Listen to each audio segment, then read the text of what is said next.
You ask Tiger to calculate. This deals with finding the midpoint between 2 points.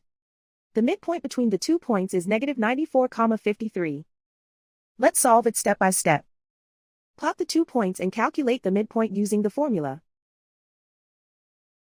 The coordinates of point 1 are, x1 equals -97, y1 equals 10. The coordinates of point 2 are, x2 equals -91, y2 equals 96. PM represents the midpoint of the 2 points.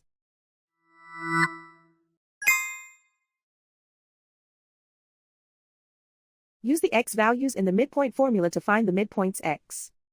x1 equals -97. x2 equals -91. Simplify the arithmetic.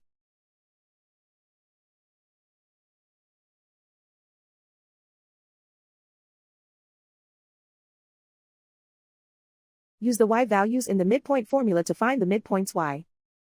y1 equals 10.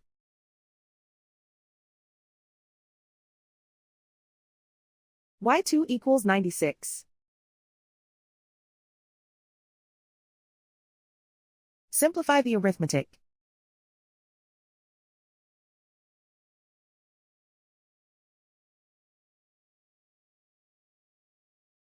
And so, the midpoint is -94,53.